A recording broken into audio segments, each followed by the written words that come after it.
Well, thank you very much. This is a great room.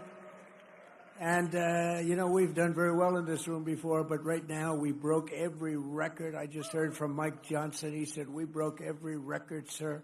There is over $35 million. That's not bad for an evening. For an evening, that's not bad.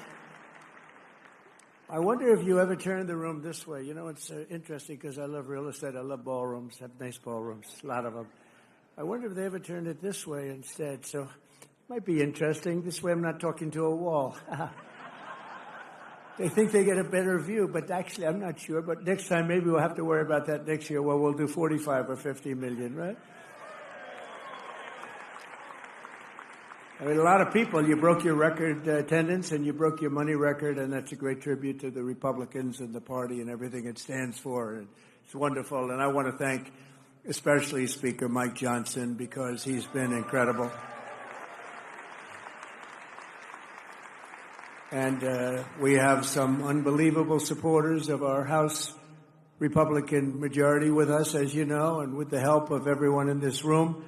The next year's Republican Party is going to defy history. We're going to really defy it, and we already are. We're getting things done. It's going to be very interesting to see. This is going to be a very interesting year. We have an interesting time. We're making a fortune with tariffs, $2 billion a day. Do you believe it? I was told $2 billion a day. I get hit by the press about tariffs. We're making $2 billion. This isn't 35 million, that's peanuts. $2 billion a day. And then they say, gee, they don't know. This is only the enemy can be talking this way. In addition, we have a lot of countries coming to see us that want to make a deal.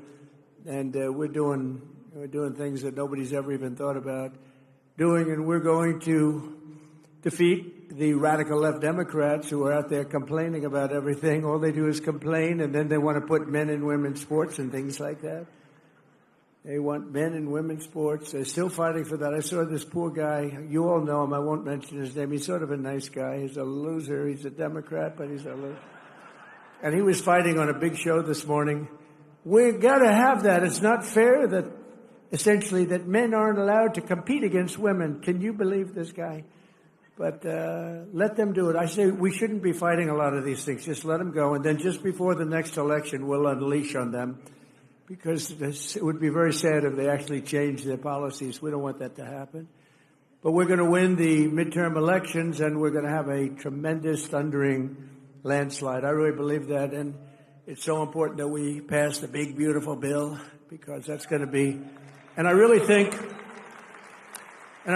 we're helped a lot by the tariff situation that's going on, which is a good situation, not a bad. It's great. It's going to be legendary. You watch. Legendary in a positive way, I have to say.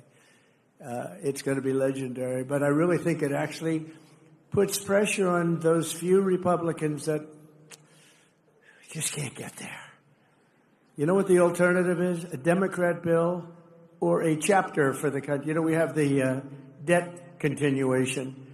And they have to do this. They have to get there. And I think we are there. We had a great meeting today. I think we are there. But just in case there are a couple of Republicans out there, you just got to get there. Close your eyes and get there. It's a phenomenal bill. Stop grandstanding. Just stop grandstanding. Boy, oh boy, oh boy. Their policy, the Democrats, is horrible. It's horrible. Think of it, open borders. Just all of the horrible, stupid things they have.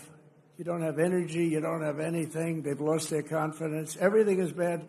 But the one thing, they always vote in unison. You don't see somebody that's holding up. I'm going to hold up. And the alternative is hell. The alternative is hell. So the Republicans just have one little thing the Republican Party has to do is get together and damn vote. If you're a single guy or a second guy, and you fight like hell for what you get, and then in the end you have to vote because the policy is phenomenal. They don't get every little ounce. It doesn't work that way. And this bill that we're working on now is the best I think we've ever passed. Mike, wherever you may be, it's the best. I think it's the best thing we'll get it passed. But I think it's going to be the most important thing we've ever passed. It's the best thing we've ever passed. And I do think that the war with the world, which is not a war at all, because they're all coming here. Japan is coming here as we speak. They're in a plane flying, lots of them, all tough negotiators. But things that people wouldn't have given us 2 years ago, wouldn't have even thought of it 2 years ago, 3 years ago, 5 years ago, 7, they're giving us everything. They don't want tariffs on themselves. And it's very simple. We're making deals, and people are paying tariffs.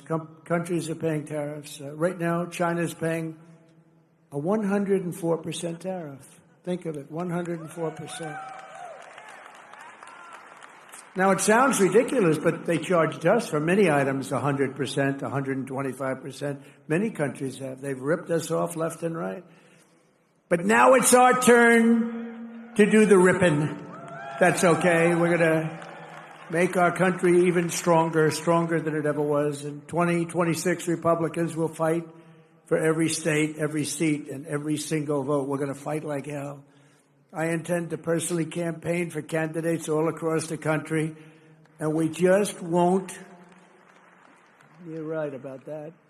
We won't just keep our majorities. We want to expand our majorities by a lot. You know, there's this thing about midterm elections that you have a president and they never seem to win. I don't understand. They never seem to win the midterm elections, and I have no idea why.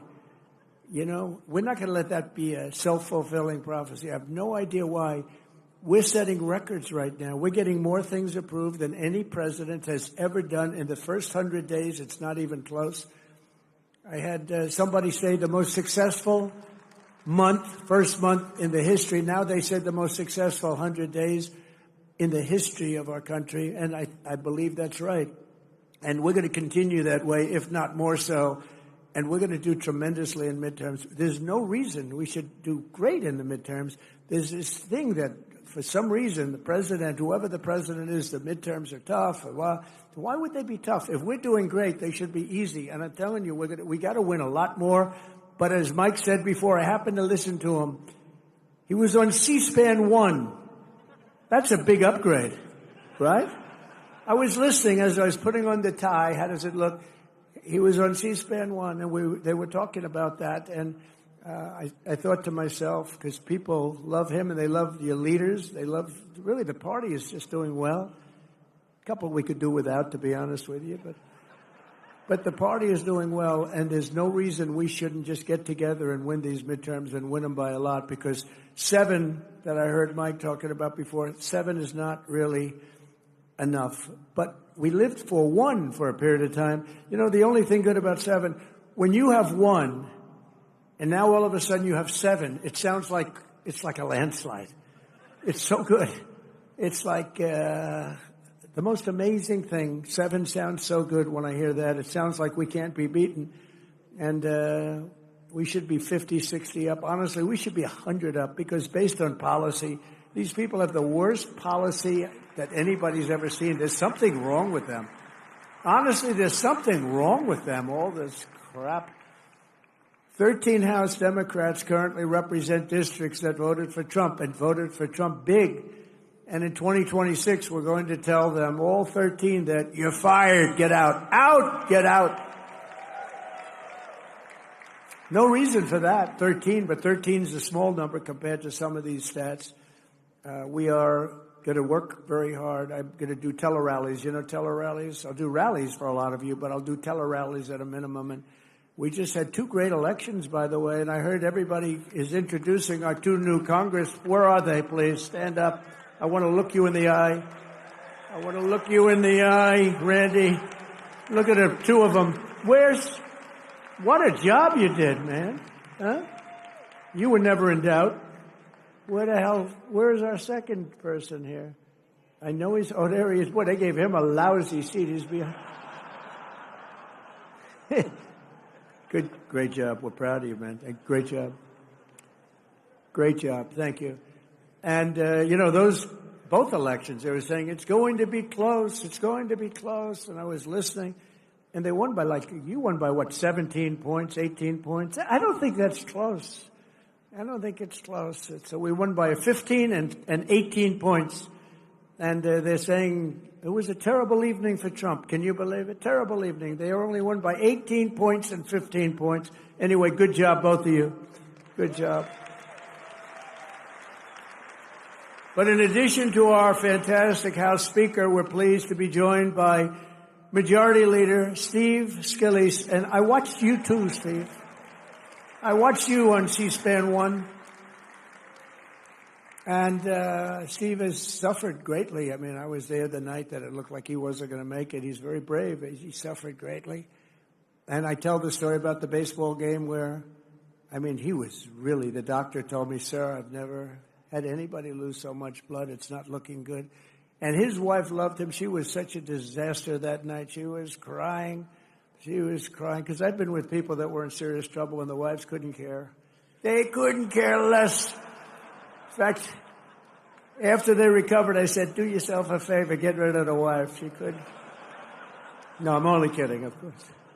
I'm only kidding. I like to say I'm only kidding. That way, that cleans it up a little bit for the press. I say I was only kidding.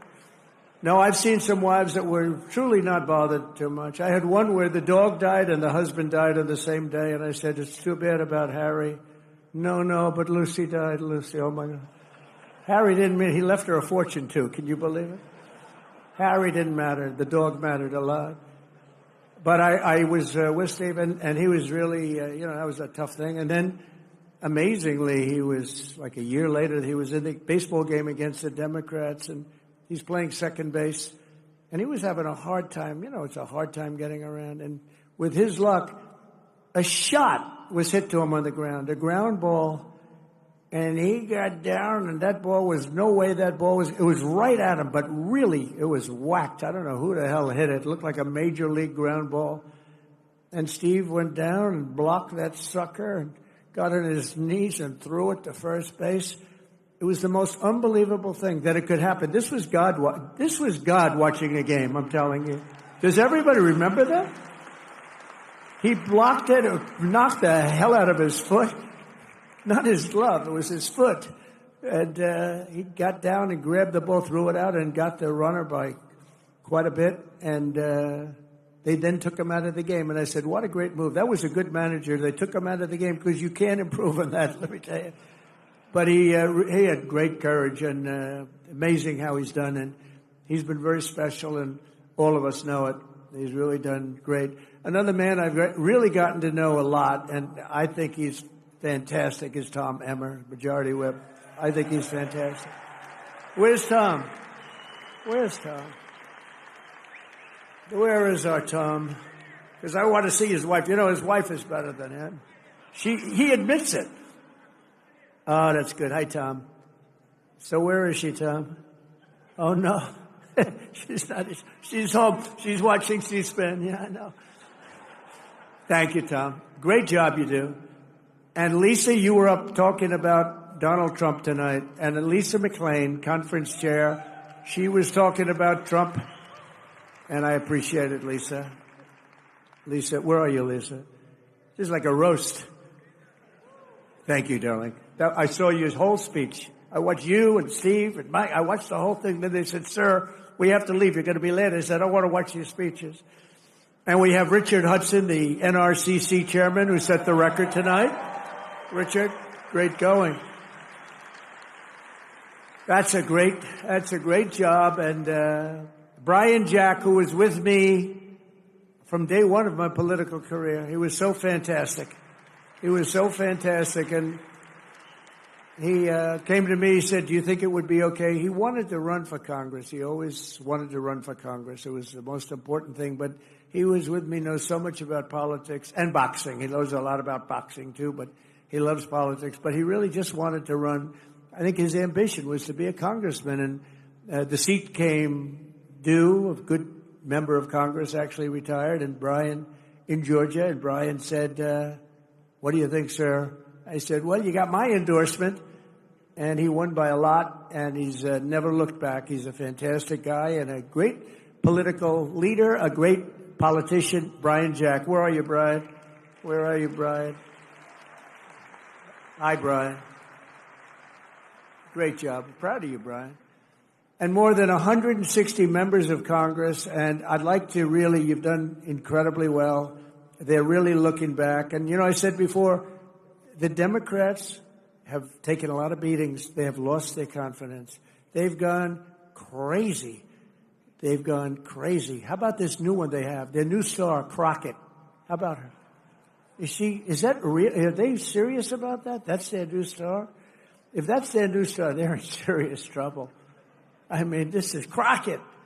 Oh, man. But we've done a job, but they've totally lost their confidence.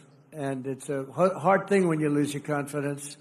But they have. They've taken a lot of beatings, and now they're going to rely on Crockett to bring them back. Crockett's going to bring them back. You ever watch this? Last November, all the leaders here tonight were given a mandate from the American people. And at the presidential level, we won, think of this, all 7 swing states. We won the Electoral College 312 to 226. That's not bad. Remember? The fake news was saying it's going to be tough because people like Trump, but he should be able to get 270. I actually went to Nebraska and campaigned for 1 vote. I went to New Hampshire. I campaigned because they said that it could be we're 270, 269. So I'm going to all the places and I'm trying to get 1. We won Nebraska big, but there was 1 area. And I went there. I went all over the place campaigning, and then we get 312. But we won in a landslide, too, because we won the popular vote for the first time of a Republican in decades. And now I think that's going to be done routinely.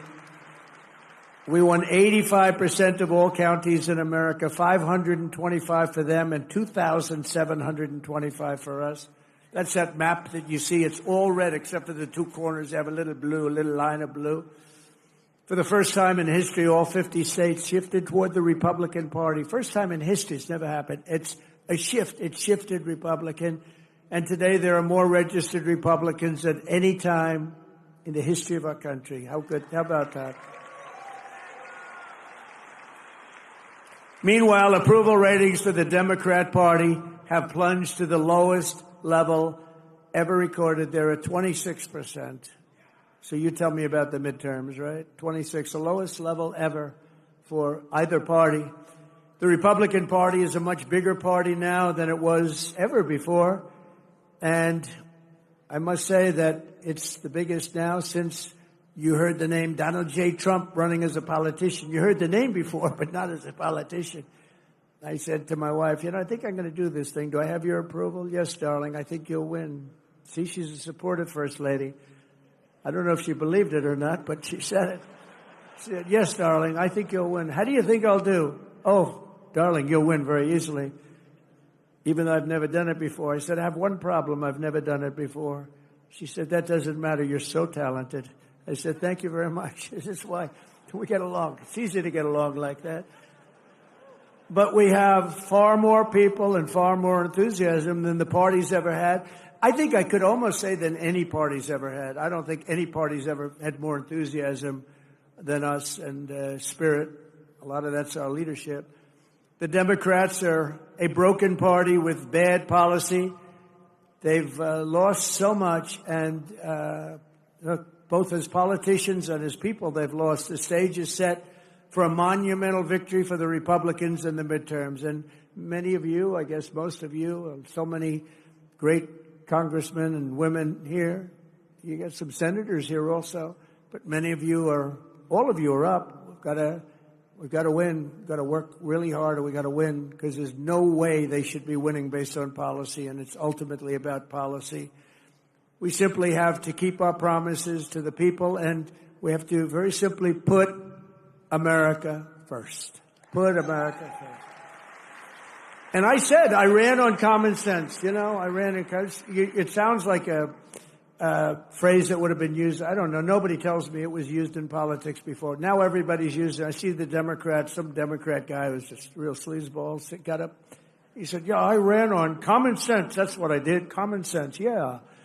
And I said, gee, but the problem in politics, you come up with a little slogan and they copy it. But, they copied no tax on tips. Remember, I said no tax on tips. Nevada hadn't been won for many years by a Republican. and state of Nevada, and don't ever call it Nevada. You'll lose 25%. Call it Nevada. It's true. It seems almost nicer the other way. Nevada sounds like Brooklyn. Does that make sense? I come from Nevada, but don't ever call it Nevada. Call it Nevada. But as you know, the corrupt globalist establishment that ruled our country for decades is now complaining that I'm doing exactly what I pledged to do in the campaign. All of these things, tariffs, the men and women's sports, everything. The borders, strong borders. We have the strongest border we've ever had today. It was just announced. Strongest border. They don't want to write that. You know, they forget. They forget. Eggs. I came in eggs. Not a very glamorous thing to talk, but eggs.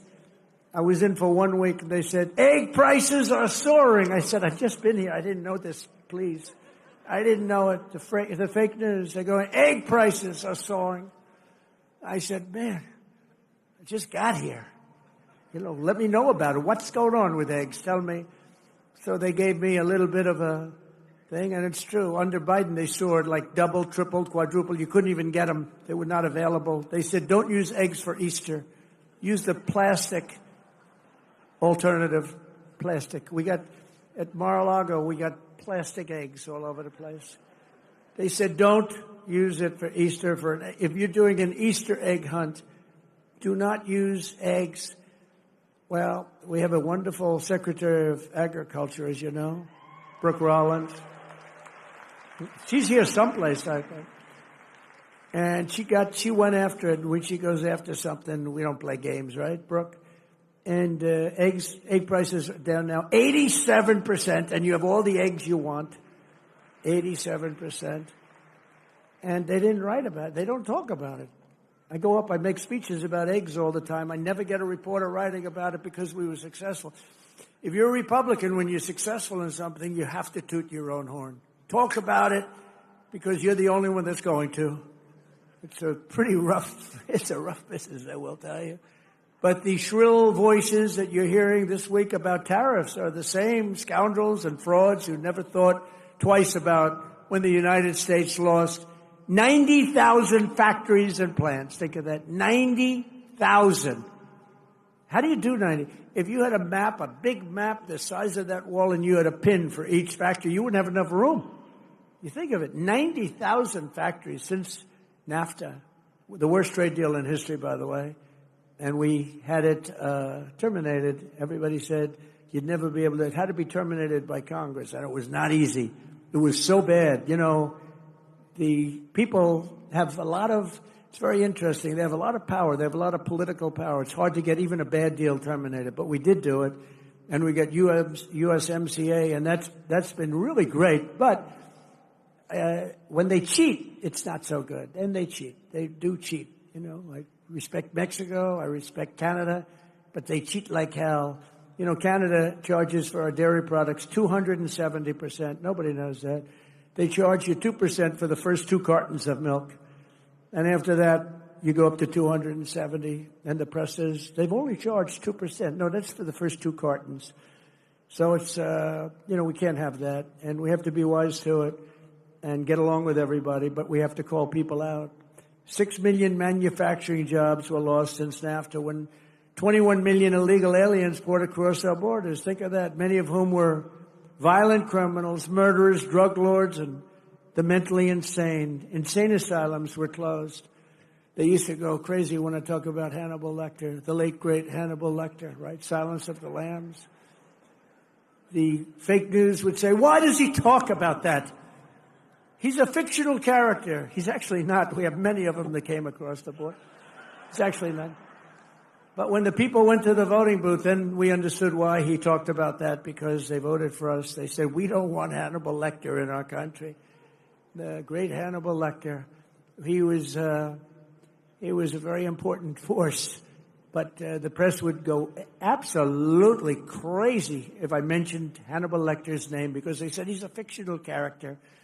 No, but it was making a point, and the point is they're emptying mental institutions and insane asylums. Not anymore, they're not.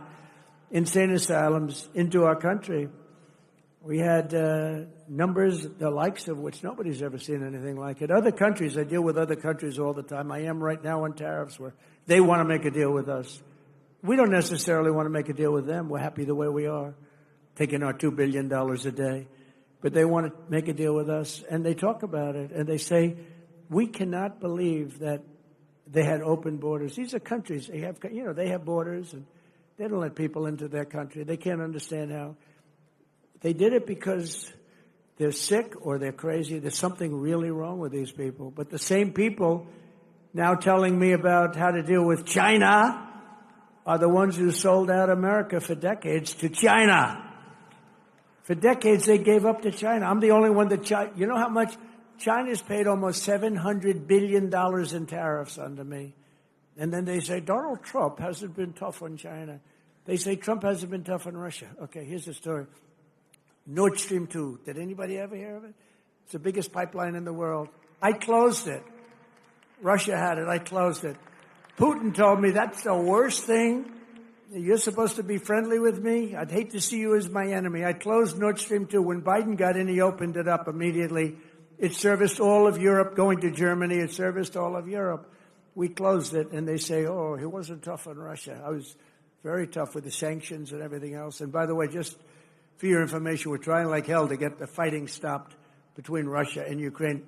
A thing that never would have happened if the election wasn't rigged. We had a rigged election.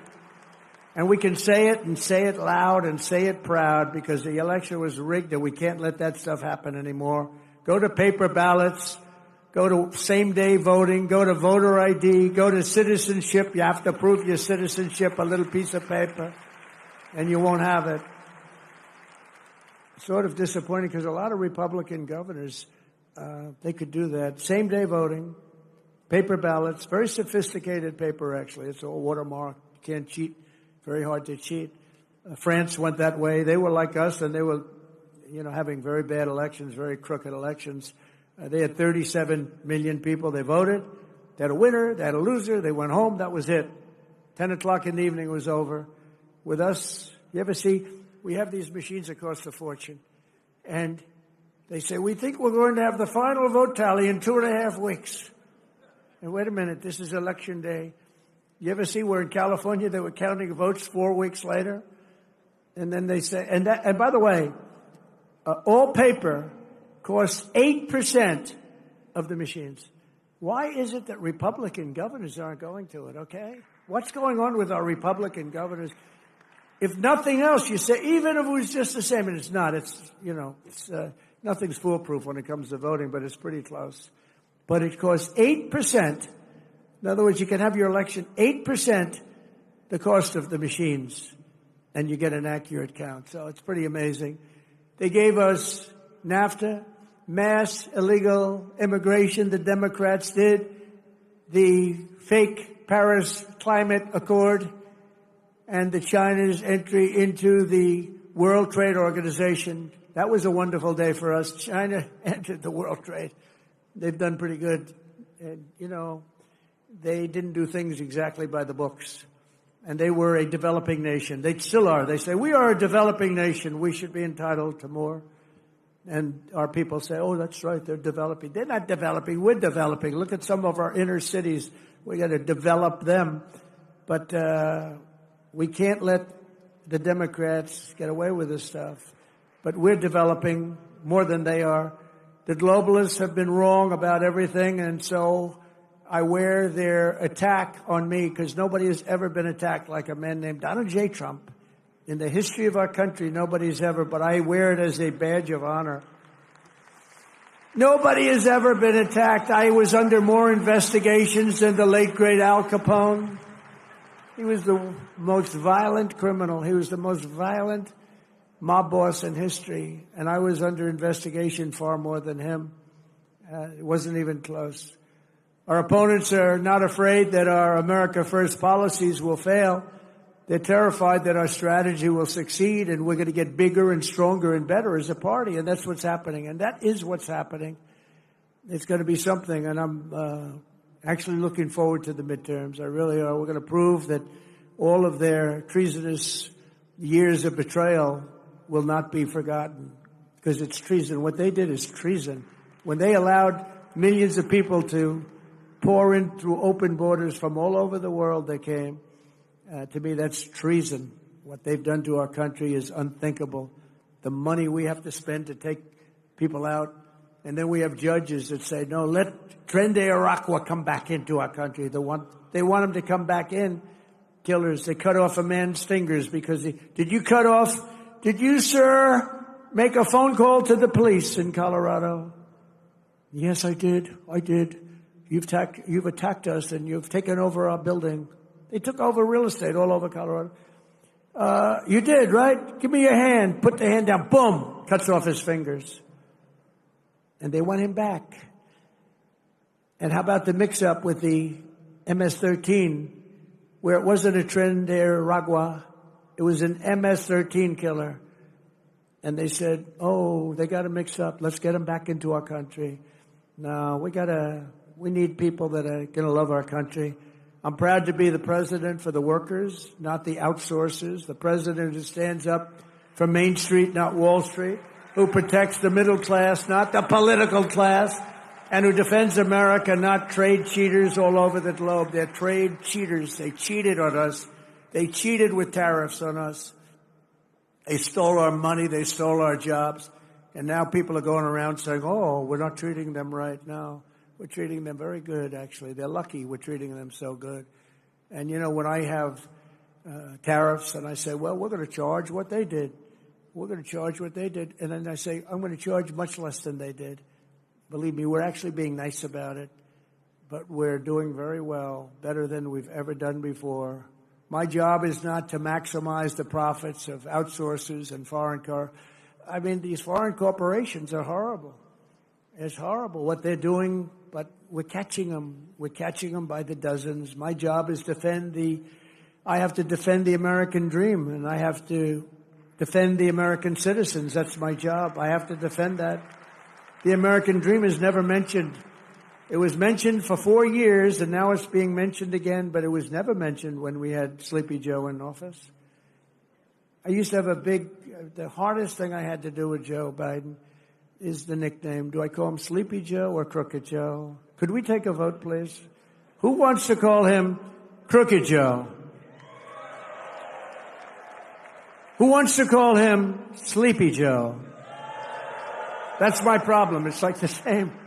They both work. They both work beautifully. Joe had one ability that I didn't have. He said he was a good golfer. He's terrible. Somebody said the only time I got angry during our debate when he said he was a 6 handicap. He's not a 6. He's not a 36, okay? But he had one ability that I don't have. He was able to go to a beach, bathing suit in tow, because it looked like it was actually falling off. But he'd go, had a hard time walking through the sand because, sand is heavy on your feet. Carrying one of those 6-ounce chairs that are made out of aluminum that if you weigh a little bit too much, it just cracks in the middle when you sit down. And he could sit down in a beach with photographers on the beach. He's the president, so he had a minimum of photographers, but he still had photographers. And he could fall asleep. Who the hell could do that? Who could fall asleep? And he'd turn around and drool would be coming out. He didn't care. His wife didn't care. It's an ability that I could never fall asleep under those circumstances. I'd be very conscious of my body and what we look like. I'd be sitting up like this. Then I'd say, darling, it's time to go. Let's get out of here. Well, it wouldn't most people.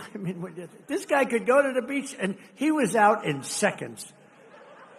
Guys are shooting him. He'd be in the papers the next day, eyes closed, mouth open. The United States has been getting ripped off for 50 years, and we're simply not going to take it anymore, and that's what's happening right now. In 1950, the United States dominated global auto production, producing more than 75% of all of the cars on Earth. Think of that, 75% and even higher before that. Today we produce 11%, while China produces 3 times more than we do. Let me tell you something. With the tariffs that we're doing, as you know, we have tariffs on automobiles, aluminum, steel, separate from the other tariffs, the baseline we call it. Companies are pouring back into our country with plants. There's a run on sites. There's a run on old plants. Most of them are being ripped down for new plants. They stopped building in Mexico, 4 or 5 plants, and they're all coming into the United States. I know what the hell I'm doing. I know what I'm doing. And you know what I'm doing, too. That's why you vote for me. And the chip makers are coming in. They're all coming in. We've never had anything like this. We have investment, they think, of about $7 trillion. And that's been in a month and a half. Think of that. For the first, you got to give me a little time to get warmed up with that. So let's take the first couple of weeks off.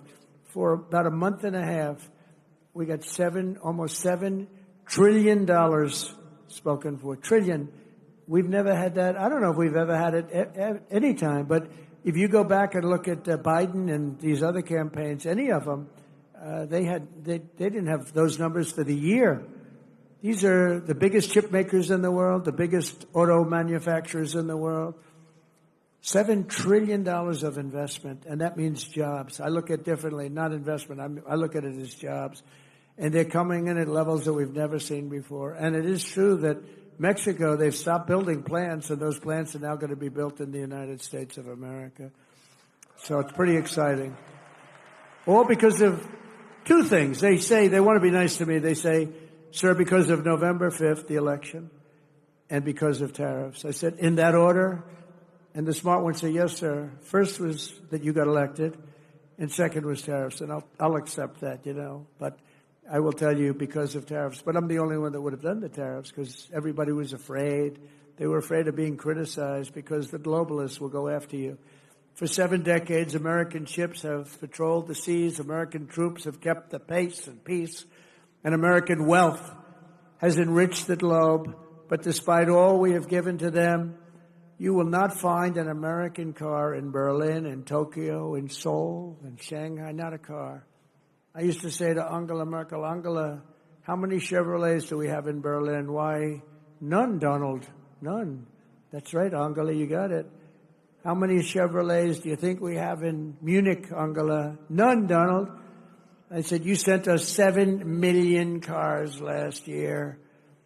So we're going to start buying American-made cars or cars that are manufactured in America. And if you can do it, not part of what I was going to say, but one of the best things that I think I've come up with is interest deductions. If you buy a car that's made in America, you get an interest deduction on the money you borrow. And I love it. I hope you can do it, Mike. I hope you can do it, because I haven't bugged you about that. I've been talking about no tax on tips, no tax on Social Security, no tax on overtime. And I haven't really been as strong on this one, but it's only because it gets a little bit long, But if you think of it, you buy a car, you borrow money, and you get a deduction on that money if the car is made in America. I'm thinking that will not cost you 10 cents. You'll make money with that one. I think you'll make money actually in a certain way with the other 3 also. I think they're very important, and they were part of our campaign. I was going to say before that in Nevada, that when I came up with the no tax on tips, I think that's why we won by a massive amount. And interestingly, they came up about a month and a half later. She was making one of her few speeches. She didn't speak too much for a reason, good reason. She was making a speech, and in the middle she said, oh, and by the way, we will have, everyone's falling asleep, we will have no tax on tips. The place booed the hell out of it. They said, you're a little late on that one. Because I was worried they'd copy me. It was so good. You know how it actually happened? Maybe I should tell the story quickly. I was in my building in Las Vegas. We have a great restaurant there.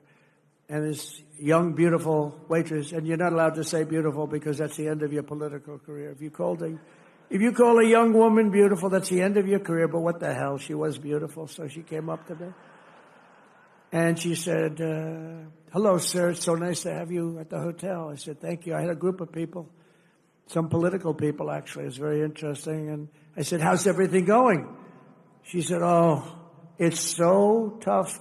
They're after my tips. Who's after? The government. They're after my tips, constantly after my tips. They're after all of us for the tips. She said, sir, we should have no tax on tips. I said, say it again. What? We should have no tax. She said it. This was my consultant, a waitress from my hotel. Most people go out and spend millions of dollars to come up with an idea. I said, she just said no tax on tips. That's the coolest thing I've ever heard. So I went outside. There were a lot of, we finished our wonderful meal, steak, went outside, and there were a lot of cameras, as there always are, unfortunately. I say, ladies and gentlemen, we're going to have a new policy all over the country, but specifically in Nevada. There will be no tax on tips, right? And the cameras went wild. Click, click, click, click, click. And we won the state by a lot, so I don't know. So I have to find that waitress and thank her. She was my consultant, except I didn't pay her $2 million like the other consultants that we all get screwed by. Even worse than the tariffs other countries impose are the non-monetary barriers. That's a non-monetary. These are not financial. These are other things, what they do so that you can't get your product in that country. And China, as you know, is one of the big offenders. And it's not all China. Look, I get along with President Xi. I have over the years. But, you know, you just, when COVID came, that was the end. That was it. That was called the bridge too far.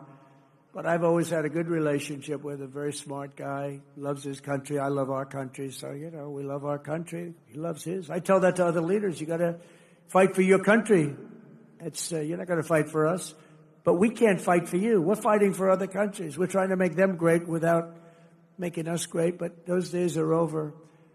They steal our intellectual property. They rob our trade secrets. They manipulate their currency to levels that have never been seen before. Today it was announced that China is reducing its currency. Did you see that? Big, big.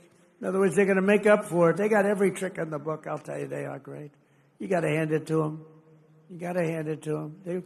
They're manipulating their currency today as an offset against the tariffs. Not supposed to do that. The game isn't supposed to be played that way. It makes it very hard for us. But in the end, it's not good because they have to buy oil. See, we don't need oil. We don't need oil and gas. We have more than any other country. They have to buy it. That's where it hurts them when they do that. It costs them twice as much. And they ship their products through every one of our trading partners, running up our deficits with these countries. They sell a lot. You know, when you put a tariff on them, they sell it like with steel. They were dumping tremendous amounts of steel into our country during my term. I saved every steel mill. We only have steel mills because of what I did. I put a high tariff on them, 25 and then 50%, and it stopped. It stopped. They were dumping so much steel, we would have lost every single steel mill. The people that like me best are the people in the steel business, but I think the auto business is going to be right there. I think chips are going to be there. I think pharmaceuticals are going to be there. Because, you know, we don't make our own pharmaceuticals, drugs, and other things to get better. They're made in other countries. And you pay the same package in our country compared to like London and other places is sometimes 10 times more. 10 times more. Something that sells for $88 in London sells for $1,300 here, made in the same factory by the same company. And that's over. I told them all that's over. They put all of their research and development, they put everything. But what they don't tell you is that these other countries are smart. They say you can't charge more than $88, otherwise you can't sell your product. And the drug companies listen to them. But we're going to do something that we have to do. We're going to tariff our pharmaceuticals, and once we do that, they're going to come rushing back into our country because we're the big market. The advantage we have over everybody is that we're the big market. So we're going to be announcing very shortly a major tariff on pharmaceuticals, and when they hear that, they will leave China, they will leave other places because they have to sell. Most of their product is sold here. and they're going to be opening up their plants all over the place in our country. We're going to be announcing that, so that's breaking news. Ladies and gentlemen, we have breaking news. That's what's going to happen. What other presidents allow China to get away with is absolutely criminal, but I'm not like the other presidents, and it's not going to happen under President Trump. It's just not going to happen. After all of the abuses they've perpetrated, China's attempting to impose additional unjustified tariffs. Just so you understand, they all got rich because of tariffs. Now when we do it, it's so terrible what Trump is doing. It's so terrible. They got rich. And not only China, many countries. I mean, you look at Vietnam, you look at so many, I could name 50 right now. Biden couldn't do that. He couldn't name any. Name one country. Name any country. What's the name of our country? He doesn't know. That's why additional tariffs on Chinese goods are in place effective midnight tonight at 104%. Until they make a deal with us, that's what it's going to be. I think they'll make a deal at some point. China will. They want to make a deal. They really do. They want to make a deal. They just don't know how to get it started because they're proud people.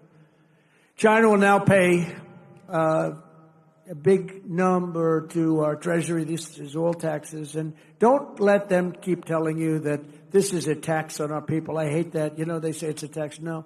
Often, much of it is paid. And hey, look what happened during my first term. We had no inflation, and yet I took in hundreds of billions of dollars in tariffs and taxes from China.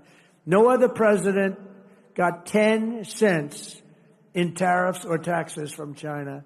I got hundreds of billions of dollars. Hundreds of billions of dollars. And I still got along with them because they understood what they were doing was wrong. They understood it. It's when you explain it, they sit up, they say, I've had numerous leaders tell me, you're right, sir, I was waiting for you to bring this up. Because some of the trade deals that were made by predecessors as president were so bad, you almost wonder who did these deals. They were either crooked or stupid. There can be nothing else. They were either stupid or crooked. It's terrible, but it's all being changed. I changed a lot of it in the first 4 years. But it's all being changed. In the first 4 years, we had the most successful country in history in terms of economics. We had an 88% increase in the stock markets. We had an 88% increase. There's never been any president that had an 88% increase. We had 88%. And there are a lot of happy people. And I think we're going to do much better than that this time, because this time I'm doing what I want to do with respect to the tariffs. I think we're going to do much better. And just remember the numbers. When you get up to $2 billion a day, $2 billion a day, they're saying, sir, can't be that, can it? I said, yeah, it can. It's the biggest transaction ever made. This is bigger than any deal. You guys, some of you work for companies. Your companies are peanuts. I don't care how big they are.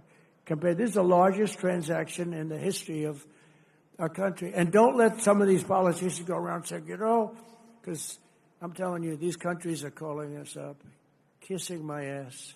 They are dying to make a deal. Please, sir, make a deal. I'll do anything. I'll do anything, sir. And then I'll see some rebel Republican, some guy that wants to grandstand, say, I think that Congress should take over negotiations. Let me tell you, you don't negotiate like I negotiate. Congress takes over negotiating. Sell America fast because you're going to go busted. You don't. I just saw it today. A couple of your congressmen said, I think we should get involved in the negotiation of the tariffs. Oh, that's what I need. I need some guy telling me how to negotiate. I tell you, the happiest people in the world would be China. They wouldn't be paying 104%. I tell you, they'd be paying no percent. We'd be paying them 104%. That's the beauties. These guys, we got to be careful. And even the concept of it hurts your negotiation. When they see a little story like that, the other side, it hurts your negotiation. And then the fake news wants to build it up, and it has no chance anyway. But we have to remain united. As I defend workers from unfair trade, House Republicans have a chance this week to bring trillions and trillions of dollars pouring back into America by pushing forward with the largest tax cuts in American history, which is what you're working on right now. The largest in American history. And the reason because we had a great first term and amazing first term. But I saw that the other day, that we had the most successful, I mean, I knew it anyway, but I saw that we had 88% increase. That's a tremendous increase. Think of that. And that's with all of the difficulties and all of the fake investigations and the Adam Shifty Shifts. Can you believe this guy? He's got the smallest neck I've ever seen. And the biggest head. We call him watermelon head. I'd say, how could that big fat face stand on a neck that looked like this finger? How can it? It was the weirdest thing. It's a mystery. Nobody can understand it. But he's one of the most dishonest human beings I've ever seen. And, you know, how we can allow people like that to run an office is a shame, but we did. He was in charge of the witch hunt, you know. He was in charge of the fake witch hunt with Russia. It was a made-up story. Made up. Think of it. They make up a story. They know it's made up. It's gone on for a year and a half, 2 years. Russia. I knew nothing about it. The only thing I knew was that I taxed the pipeline that I told you about, that I put all sorts of sanctions and everything else. They never had a problem like they had with me. But it was Russia, constant, as a method of, what they did is that was the complaint about why she lost an election, because crooked Hillary was expected to win the election. But they didn't see what we saw. We saw the biggest crowds in history gathering, only superseded by the crowds we just had. But here's a guy that goes out, and he goes to an intelligence hearing or whatever you might call it, and it's supposed to be secret. He'd walk out. He'd either make a call off the record, just a crooked Adam, shifty Schiff. He's a shifty Adam. Or he'd just go out blatantly and have a news conference. And because it had to do with me and my family, he'd go out and have a news conference. And he said, you've got to remember, he knows it's a hoax because he made it up with crooked Hillary. So he knows it's a hoax because we're dealing with human beings on the other side. He'd say, Donald Trump Jr., the son of the President of the United States, will spend many years in prison because of what he's done with Russia. Now, think of that statement on a human basis. I have a young son, who is being told that he's going for prison on something he doesn't even know what they're talking about. He said, Dad, I don't know what's going on. They keep talking about I'm involved with Russia. I don't know anything about Russia, I swear to you, Dad. And yet, Adam Schiff goes out and makes a statement about a hoax that he made up, that he knows is false. How bad a human being do you have to be? They put my son and my family through that kind of trauma. These are bad people. These are sick degenerates. And I used to be much nicer to them. I gave them the benefit of the doubt, but I've just seen too much. They make up a story about Russia. It's a hoax. And eventually, now they've all admitted it was a hoax. On to the next one. That's Russia. But they know it's a hoax. And they say about a young man that he's going to spend the rest of his life in prison because of what he's done with Russia. He knows it's a hoax. How bad do you have to be to have that happen to your son? And, it has a bad effect on a family, a bad effect. You okay, Don? I am, Dad, but I don't understand. They keep tying me to Russia. I don't know anything about Russia. He didn't know a damn thing about Russia. It's a disgraceful situation. That's why we got to kick their asses in the midterms, or we got to kick their asses again in 4 years. If we slash taxes on American workers and producers, our economy will soar, jobs will surge, manufacturing will boom, and our country will prosper like never, ever before. We got to get this big, beautiful deal done. We got to get it done. And get it done now. Don't wait 2 weeks.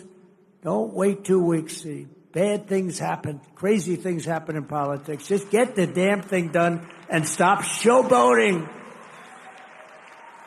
A couple of people want to, sir, I got to get a little bit more. A little bit more. You know what you're going to get? You end up getting nothing. You end up getting a Democrat bill or worse. In the past 11 weeks, we've already created 350,000 jobs. It's unprecedented, including 10,000 manufacturing jobs that we haven't even started yet. Gas prices, when I came in, they said he campaigned on prices coming down and prices going up. They're not going up, they're going down. Gas prices are way down. In fact, they had something $2.50 a gallon. I saw on television a little while ago in between watching my great friends on C-SPAN. I saw that the prices are down to $2.50, $2.60, $2.75. When I came in office, it was $3.50, $3.75.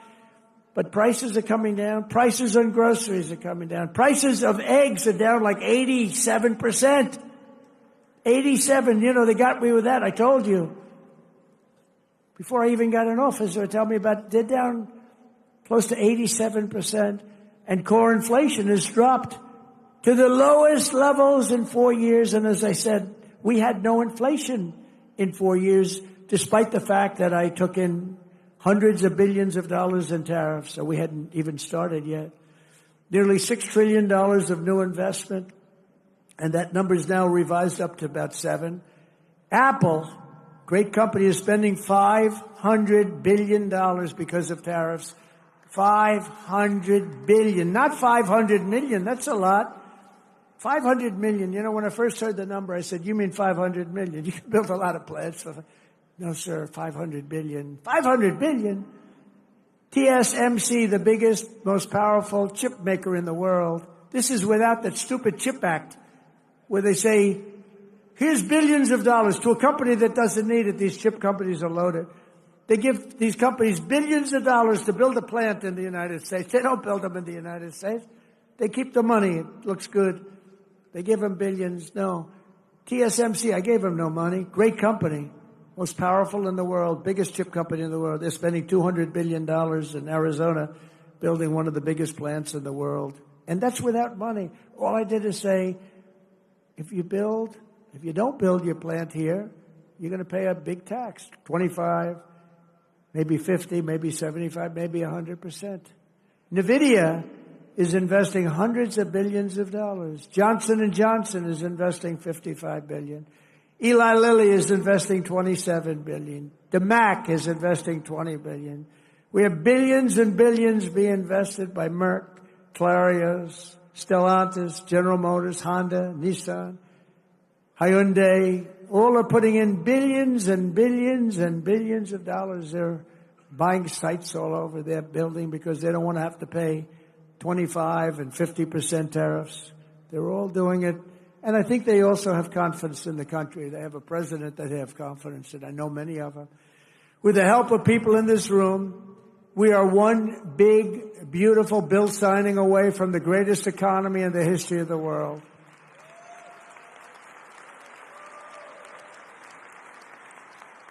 And it's an overhang. This bill's an overhang because if it doesn't get signed, we will have imposed the biggest tax on the people of this country in our country's history by 40%. Biggest tax, because we gave you the biggest tax cut in history. Now we're giving you another, which is one of the reasons that there are many reasons why we were so successful. But that's one of the big ones.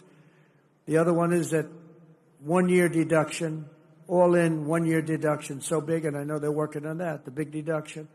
It makes people invest. But now we're working on something that's going to, I think, blow it away. This bill is unbelievable. It's going to bring a lot of money back into our country. But if we don't do it, it's going to be a disaster.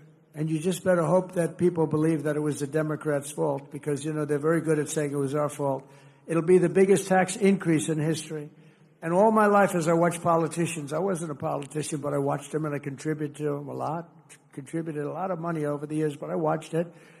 But all my life, I'd hear politicians saying, we are going to give you a tax cut. I will cut your taxes. We will cut your I never heard. They're the only party that says, we are going to increase your taxes. Vote for me. Who the hell ever heard this? Only these people. We're at a strange time. These lunatics go out and they tell everybody how you're going to have a big tax increase. So maybe they want the bill to fail so that we can have a tax increase. Maybe they'll take credit for it. But I've never heard that said. I've watched politics all my life. I've never seen politicians campaign on, we're going to increase your taxes, except these crazy Democrats. As part of this legislation, I am committed to spending cuts, and I will fight hard to include the elimination of hundreds of billions of dollars in waste, fraud, and abuse in the bill. We've already found hundreds of billions of dollars through Doge. And Elon has been terrific. He's been really terrific. But we've found hundreds of billions of dollars of waste, fraud, and abuse. But now we need to get the budget resolution, and we have to get it passed in the Senate. We have to bring it through the House. It's going to pass in both. One thing I'll say is that Thune has been great. John Thune has been great. And he's worked with your great leader hand in hand. Those two bills are coming up together, and they're very similar. And I didn't know if that would happen because you have a lot of different rules, procedures, complicated stuff. But Mike has been amazing, and John Thune, and they've worked like amazingly well because they've just been going on at the same time. And we're ready to get this thing done and beyond and get rid of the debt hangover ceiling that's a disaster for our country and for everybody, and to give people the biggest tax cuts they've ever had, because we're going to add them both up together. It'll be the biggest tax cuts. It'll blow away the tax cuts that we got them 4 years ago. If we follow through on this agenda, we will be rewarded with a phenomenal economy and a massive victory at the ballot box in 2026, because we will have a record of triumph like no president has ever had, like no Congress has ever had. They will not be able to even touch your seat. Your seat is secure, and we'll pick up 40, 50, or even 60 seats, and we'll have something that's going to be smooth sailing for years to come. If we don't get it done because of stupidity or a couple of people that want to show how great they are, you just have to laugh at them or smile at them or cry right in their face. In less than 3 months, our new administration has already accomplished more than most administrations achieve in 4 years or 8 years, and everybody says it. And we have to have this stuff documented and approved. In a matter of weeks, we've achieved the lowest level of illegal border crossings in American history. They have a plaza in front in Tijuana, Mexico. I wouldn't advise going there on a trip, but nevertheless. They have a plaza, a big plaza, held hundreds of thousands of people. Yesterday morning, there were none. There was a man sweeping this massive plate of concrete, massive. And he was sweeping the concrete, and there was nobody there. During the same period last year, Joe Biden released more than 184,000 illegal aliens into our country. Think of it. Many of these people were from jails and mental institutions, as I said. Since my inauguration, we've released a grand total of nine. And they were all, in all cases, medical emergencies. We did that for medical emergency reasons. Last month, we officially designated Tren de Aragua, MS-13, and the Mexican drug cartels as foreign terrorist organizations. And thanks to the Supreme Court yesterday, and today we had a big ruling too. We had a very big ruling today. But we will continue to deport these monsters under the Alien Enemies Act. Think of that, Alien Enemies Act. Can you believe it? All things we wouldn't have had to do if the election weren't rigged. Now, in reconciliation, we need Republicans in Congress to give us the full funding to permanently secure the border and to carry out. That's part of what we're asking for. Who could fight that? We want to permanently secure. Without a border or without fair elections and without a good press, you don't have a country. Well, we have a lousy press. We now have a good border. And we're going to get good elections pretty soon. There's a lot of clamor for it. I think it's something that you should work on. You should go out and put a bill in demanding. You demand. Because the states are just an agent of the federal government, of you. You're to demand paper ballots. You're to demand one-day elections. You know what they do when it's longer than one day? All of a sudden, well, we're fixing the room up. Move those boxes. We're putting an air conditioner. Oh, really? We'll move the boxes back in a few days. Well, we're painting the room. Please move the boxes. And you notice the boxes go out, and then they move back in about half the number. Oh, it's so sick. One-day election. You don't need any more than that. One-day election, paper ballots. I think you should put a bill in. I mean, I don't know. Who's in favor of a bill? Who could not want it? Who could not want it? But I think you should do a bill on that. I think it would be so popular. And more importantly than popular, it's so necessary. You have to have great elections. You have to have fair and free elections. And you've got to have borders. Otherwise, you don't have a country. To quickly bring down the cost of energy and lower the price of everything, on day one, I declared a national energy emergency to drill, baby, drill. We're drilling. Oh, we're drilling. I withdrew from the unbelievably expensive for us, the Paris Climate Accord. So we were paying, it would have cost us $1 trillion, $1 trillion.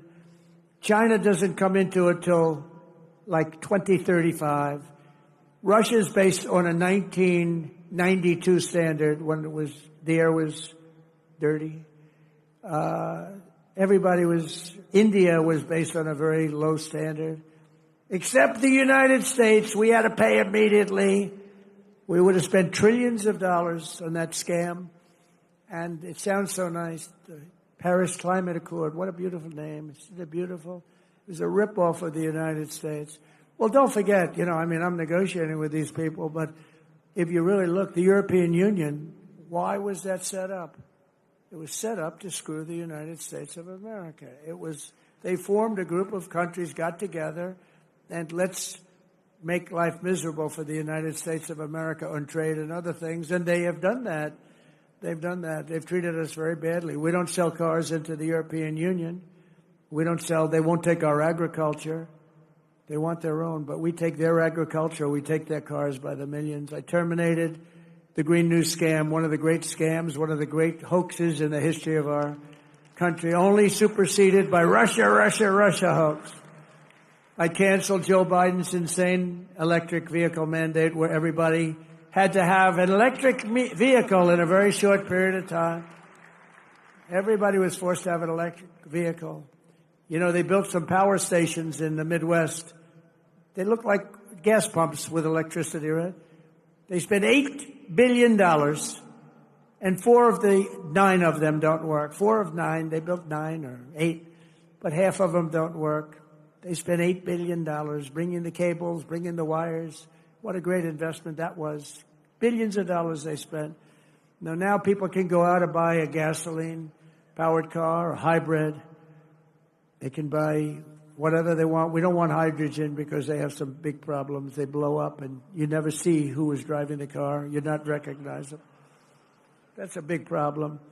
They were telling me about, sir, I'm really liking hydrogen cars. I said, but isn't there a problem? Yes, they tend to blow up on occasion. I said, how bad is it? Well, we found body parts 250 yards away from the car. We think it was Mr. Jones, but we're going to go to see his dentist and see if we can. So if you have one of those incidents, let's forget it, right? It's a bomb. It's a bomb. I don't want him to work. I actually said, don't work on it. Between that and windmills, you can have windmills too. Most expensive form of energy ever. Anybody have a windmill by your house? Congratulations, you'll never sell your house. And today I signed historic executive orders to unleash coal production to the highest levels ever.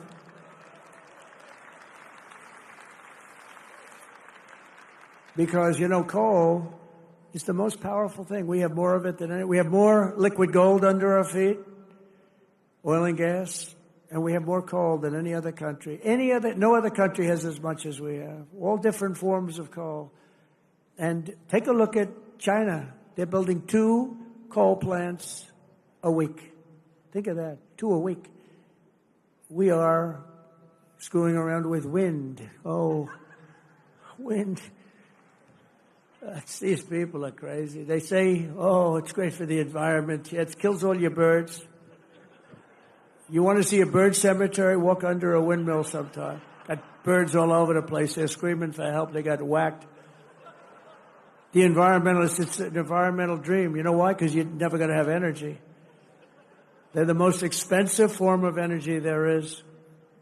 10 times more expensive than clean natural gas. 10 times much more expensive than coal.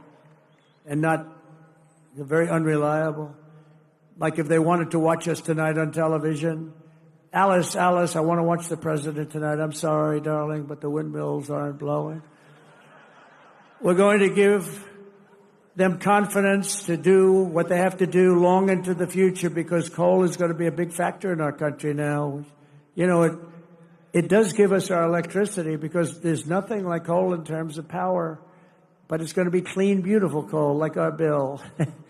It's going to be clean and beautiful. Coal miners, and by the way, they've made tremendous progress with also coal in terms of clean coal. But the coal miners standing alongside of me this afternoon in the White House, they were incredible. They were a beautiful sight to behold. These are really great American patriots, beautiful guys. I didn't want to have any arm wrestling contests with any of them, I can tell you that. They're good, strong guys. That's what they want to do. They love to dig coal. That's what they want to do. They don't want to do gadgets and widgets and wadgets. They don't want to build cell phones with their hands. They're big, strong hands, doing a little thing. Remember when Hillary Clinton went to West Virginia? And she had decimated them 3 weeks before in like some state where they make little tiny circuit boards. And she said, we're going to teach the miners in West Virginia how to make a circuit board with little tiny things. He said, we're going to teach them. And then she went to West Virginia. She was in the campaign. And she had to go there. Do you remember that stop? It was memorable. It was one of the worst. Did they go after her? And one of the miners said, I don't want to do anything else but dig coal. I want to dig coal. They said it today. That's what they love. They love doing it. It's like that in a lot of industries. People love doing what they're doing. They want to dig coal. That's what they want. They don't mind going deep in earth. They feel comfortable. I could do without it. But they feel comfortable. They're incredible people, actually, hardworking, incredible people. And we're giving them their lives back. We've also begun the largest deregulation campaign in history. For every one new regulation, I have directed that 10 old regulations must be eliminated before the first one can go into effect. And we're working tirelessly to restore peace through strength and bring back the hostages held captive abroad. We've brought a lot of them back already, but what a sad situation that is. What a sad situation that is. That would have never happened of our president. October 7th would have never happened. And I said Russia-Ukraine would have never happened. All this stuff, inflation would have never happened. Afghanistan disaster would have never happened. Most embarrassing moment in the history of our country. Not leaving. I was going to leave. I'm the one that got them to a point where they could leave. But I was going to keep Bagram, the air base, one of the biggest in the world. I was going to keep it, not for Afghanistan, because it's 1 hour away from where China makes its nuclear weapons. Wouldn't it be nice to have it? You know who occupies it now? China occupies it now. Can you believe how stupid this guy was? On top of that, they get blown up at the airport, leaving the wrong airport. They didn't leave from Bagram. They left from a local little airport, which was crowded and like crazy with the people from the towns and cities. And the bomb went off and decimated hundreds of people, killed hundreds. We lost 13 soldiers. But we also had 42 or 48 horribly injured. Arms, legs, face, horribly injured. All because we had a stupid leader. Should have never happened. Should have never been involved in that. We're also joined tonight by a number of brave souls who were recently released from Hamas captivity. Hamas is just a disaster, the level of hatred. Where are the people? Hamas,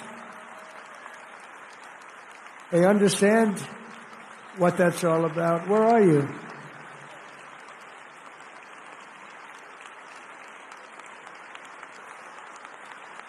That's great. How does it feel to be out? How does that feel to be out, huh? You want to come up here for a second? Come on up here. Come on up here. Come on up. Yeah, let them up, please. That's great. That's great. I'll tell you, these people, what they had to go through. I had 10 hostages in my office 2 weeks ago. What they had to go through is just horrible. Come on up. That's great.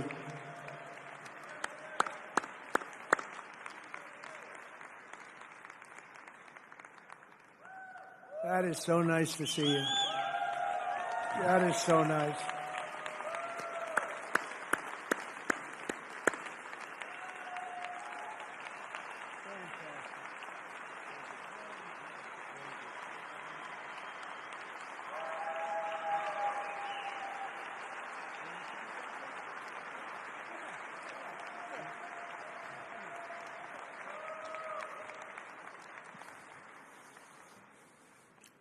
Thank you. Thank you very much, President Trump. I'm here, and I'm alive. President Trump, you saved my life.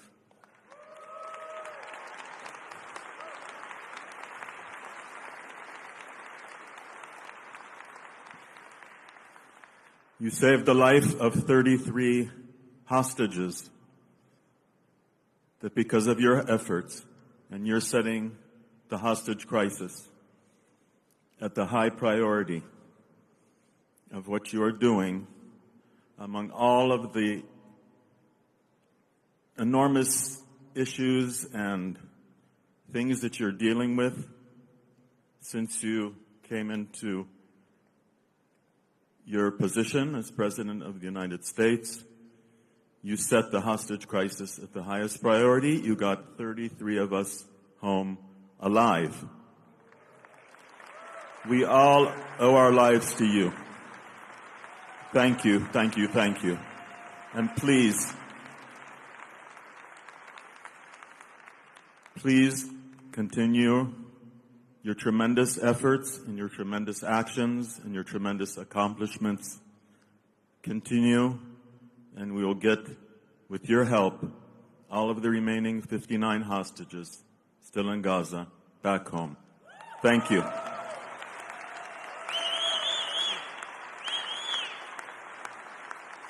Thank you, President Trump, for bringing my Keith home.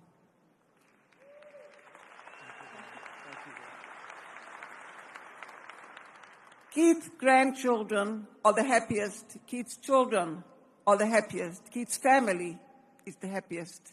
But I am the most happiest. Thank you so much. We need you. We need you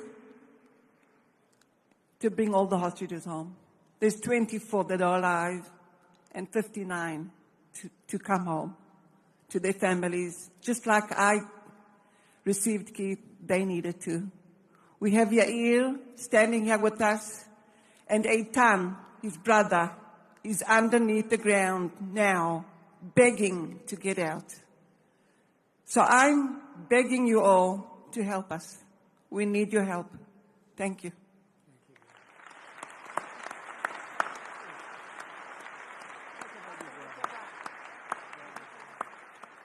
So, my name is Yair. I've been in hell for 498 days. I've been held in hell with Hamas terrorists.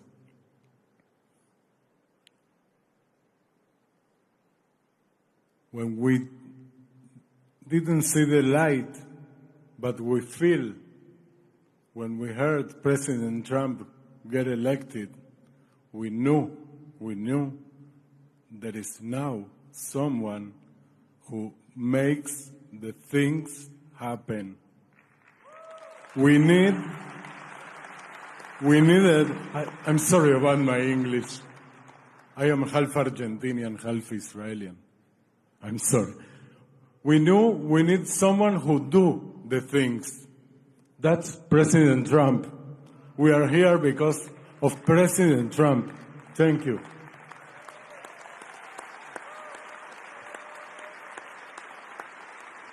Thank you for your efforts. It's really surreal to be here. You know,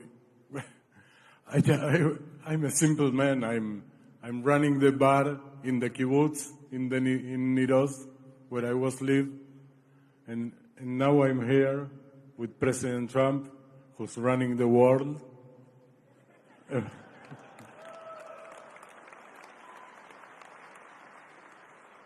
we are thankful. We are really thankful, but humbly we ask for more. The last push, the last 59 people, the last 59 hostages, among them my brother Eitan, and what is Liran brothers, Zivi and Gali, and Eviatar, all the brothers, all the families. In a few days we mark the Passover, right? Pesach. It's a family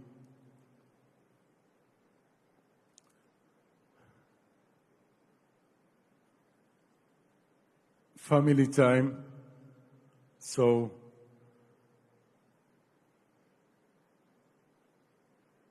I expect that in the next Seder,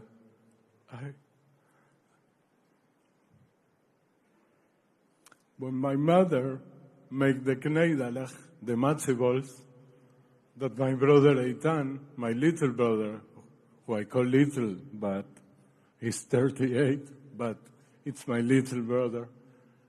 I hope he can sit with us in the Seder of Passover, and wow, it's overwhelming. I just want to tell you again, thank you. Thank you very much.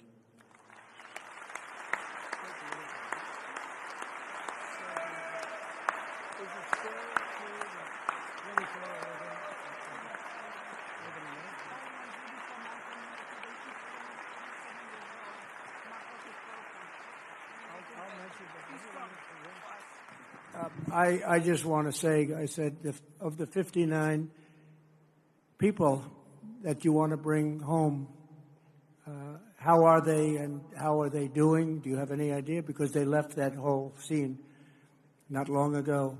And they said, well, of the 59, 24 are living, the rest are dead. I just heard that. And I was told that before by somebody else. But 24 are living, the rest are dead. These are young people, largely young people. Young people don't die. Young people are killed, they don't die. But the conditions were so horrible. But think of that, so of the 59. And I've had Israeli parents tell me that my son is dead, but please bring him home. As though he were alive, she wanted him brought home more than, it just seemed almost more than if her child was living. Amazing. They wanted the mother and father, in 3 other cases, they wanted to have them brought home. I said, how is he doing? He's dead. It's only his body, but we want him home. So there's an amazing thing. But the 59 that you mentioned, you said that 24 were alive and the rest are dead. This is a terrible thing that's going on with Hamas.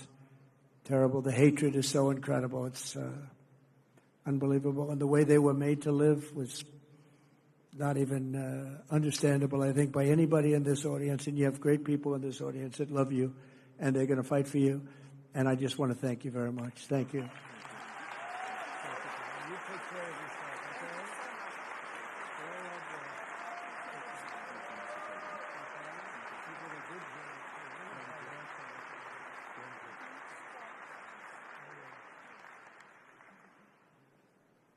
Thank you very much. Thank you. We'll get him back. Be careful.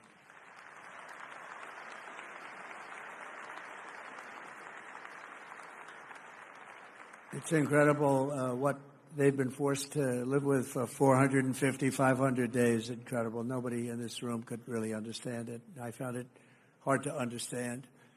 But we'll not rest until your loved ones have been returned home, and hopefully we can do it the right way. We want to get those 24 out really fast, and we're working on it very hard. There was no chance before. This is something that should have been done right at the beginning during the past administration.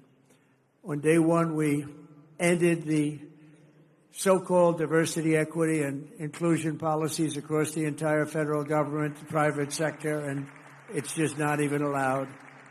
I also signed an order making it the official policy of the United States government that there are only two genders, male and female. We want to keep it simple. As you know, in a very important executive order, I banned men from competing in women's sports. That was done, and I hope all of these executive orders can be codified, can be voted on by Congress. I can't imagine any Republican that's not going to vote for them. Many of them, over 100, and I think every single one of them is just common sense, good. It's good politics, but the word politics doesn't matter to me so much. It's good for our country. If Democrats retake the House next year, they will try to reverse all of the progress that we've made, which is record-setting progress.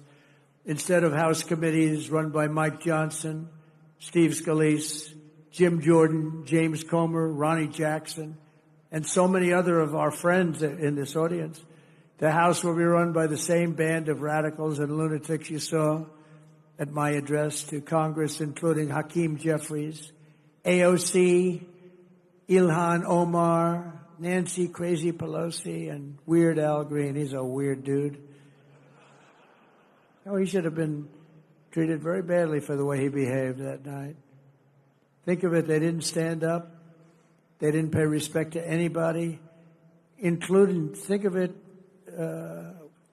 you take a look at Laken Riley, you take a look at any of the people there, the parents of these incredible people, the young boy with cancer, serious cancer, wanted to be in a police department, would give anything to be a policeman someday. They refused to even applaud or acknowledge them. They're sick. There's something wrong with them. They sat as the stories were explained. Two young ladies savagely killed by illegal aliens. They came into our country and they killed these two young ladies, and the Democrats sat there. They didn't smile. They didn't clap. They didn't do anything. I think you frankly win the midterms. Just all you have to do is show a picture of these grieving parents, uncontrollably grieving, and they didn't get one clap out of the whole group of them. They just sat there like stoic and disgraceful. And you show that in your commercials that you're going to be putting on, and you'll win every race that we have in this room. That was a bad night for them, and now they know it. They're trying to make up for it. But they're just, I don't know, something wrong with them. That's why every day from now until November 2026, we're going to fight to elect and expand the Republican majority of the House and save our country from these radical left lunatics. We will not be deterred. We will not stop. We will not yield, and we will never, ever back down. We're not going to back down. They would lose respect if you back down. They're the ones that back down. They're the ones that have lost their confidence. They're no good anymore. I saw politicians that were good politicians 4 years ago. They're not good politicians anymore. They've lost their confidence. They've totally lost their confidence. But they can get their confidence back, so you can't rely on that too much, I guess. Together we're liberating our country, reclaiming our wealth, unleashing our energy, protecting our children, rebuilding our military, repelling the invaders, deporting the criminals, destroying the gangs, and unlocking what history will know as the golden age of America. This is going to be the golden age of America.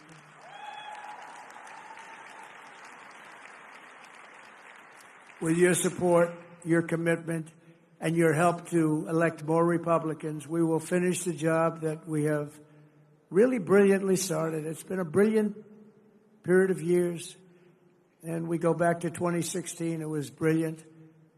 Then they stole it from us by illegally rigging the election, and we did great in that election, but we had to write it off, and we all went through hell. I went through hell in particular.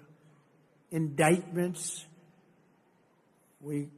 What we had to go through was hard to believe. Impeachments, 2 impeachments over nothing, over a phone call that was perfect. They knew it was perfect. And they found out after they realized that the calls were essentially taped by the government. because you were talking to a foreign leader, and when that was played back, they didn't know what the hell to do, but they went forward with it anyway, because they're sick people. The American dream will come roaring back in our country. Together, we're going to make America greater than it's ever been before, and I just want to thank you and congratulations on your record evening, and I'm with you all the way, and I'm going to be campaigning with you, and we're going to win, win, win like we've never won before. And thank you to your leadership, and Mike, great job. You're doing a fantastic job. Thank you all very much.